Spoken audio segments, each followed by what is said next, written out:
आपकी मांग सही है। मां क्या, मेरी माता जी का दर्द बिल्कुल सही है। आपका दर्द हमारा दर्द है। बहन भौरी हमारी थी, सिर्फ पिछले समाज की नहीं, 36 कौम की बहन है। उनको न्याय दिलाएंगे, पर इस बेईमानों की सरकार से क्या उम्मीद रखोगे आप? मेहरबानी करके ये सब लोग कह रहे हैं आप अनशन तोड़ दो और धरने में हम सब साथ। जब इनके खुद के विधायक मंत्री भी सरकार के खिलाफ धरने पे बैठ जाए, हड़तालों पे बैठ जाए, किसान बैठ जाए, युवा बैठ जाए, उनकी भी आवाज नहीं सुनी जाती है।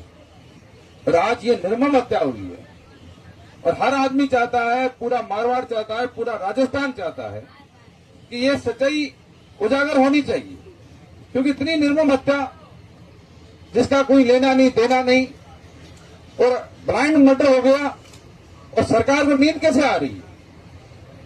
और यह अनशन हुआ शुरू क्यों हुआ? जब जिले के 2 आदमी एसपी और जिला कलेक्टर 2 होते हैं मुखिया यहाँ के, और दोनों मुखिया ने लिख के दिया कि ये मर्डर हम 99% खोल देंगे, तब लोगों को विश्वास हो जाता है। क्योंकि सरकार के जो लोग हैं, जिले में 2 आदमी होते हैं, कलेक्टर और एसपी, एक कानून व्यवस्था संभालता है, दूसरा प्रशासन संभालता है।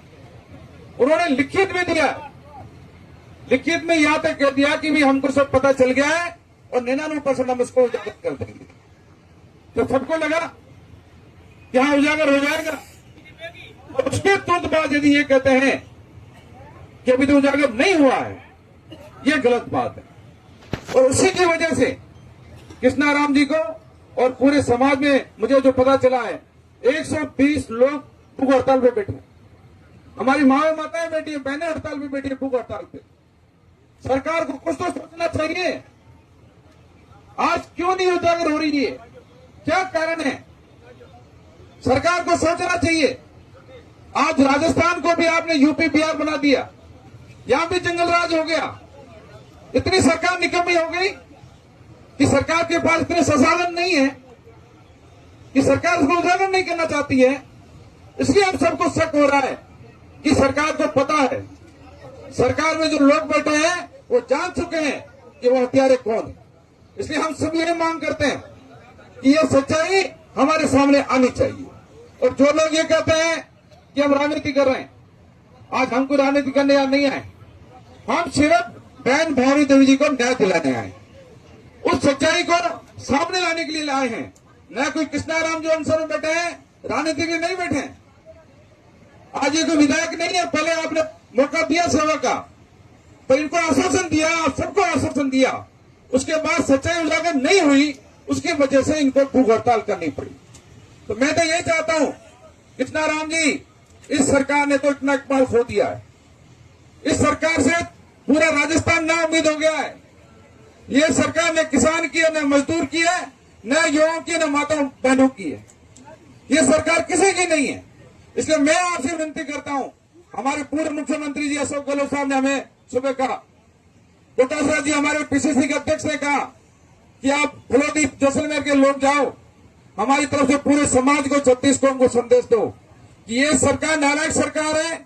इस सरकार से 36 कौम ना उम्मीद है। मेहरबानी करके आप धरना दो, कानूनी अनशन करो, पर भूख हड़ताल छोड़ो। ये मैं आपसे विनती करता हूं। ये अशोक गहलोत साहब और हमारे प्रदेश अध्यक्ष डॉक्टर साहब दोनों ने यह विनती की है पूरे समाज से, क्योंकि आज 10 दिन हो गए। आज इनका स्वास्थ्य गिर रहा है 120 लोगों का, किसी को बीपी है, किसी को शुगर है, आज उनकी बीमारियां बढ़ रही हैं। और जो कल रिपोर्ट आई है कृष्णाराम जी की, गुर्दे कमजोर हो रहे हैं, और गुर्दे कमजोर होने के बाद क्या होता है, आदमी समाप्त हो जाता है। अब एक बहन हमारी चली गई, उसको भी न्याय नहीं दे रहे हैं, और धीरे धीरे आज जरूरत कृष्णाराम की किसको नहीं है? आज जो 120 लोग बैठे अनशन पे, उनके परिवार को उनकी जरूरत नहीं है क्या? समाज को उनकी जरूरत नहीं है क्या? अब इस सरकार की वजह से यदि भूख हड़ताल पे बैठे रहेंगे तो महीनों में बैठे रहेंगे। आपने देखा नहीं दिल्ली में वो सोनम वांगचुक 25 दिन भूख हड़ताल की। वो जो युवा थे जैन जी, वोट जागे तब जाके सरकार झुकी। आप देख सकते हो राजस्थान में, पूरे देश के अंदर। इसलिए मेरी आप सभी से निवेदन है, विनती है, आप यदि मेरी बात से सहमत हो तो मेहरबानी करके आप अनशन तोड़ा दो। सहमत हो कि नहीं हो? मैं कृष्णाराम जी से विनती करता हूं, आप मेहरबानी करो, इस सरकार से उम्मीद मत रखो। आज ये समाज, ये 36 कौम आपके साथ है। आप मेहरबानी करो, 120 लोगों से, माताओं बहनों से मेरी विनती है, आप इस सरकार से उम्मीद मत रखो। ये सरकार न्याय नहीं देने वाली है, पर अपन न्याय लेके रहेंगे, ये आपको हम विश्वास दिलाते हैं। पर मेहरबानी करके अनशन तोड़, अनशन, क्योंकि स्वास्थ्य आपका गिर रहा है, हालात खराब हो रहे हैं डॉक्टरों की रिपोर्ट के अनुसार से।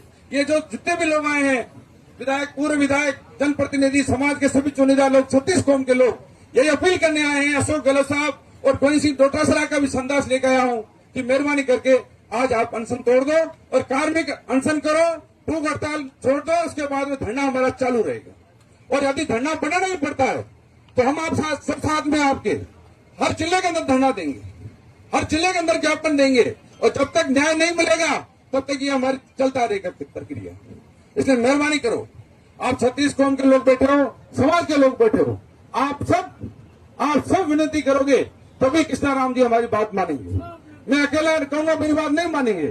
आप सहमत हो तो एक बात मनाओ उसको।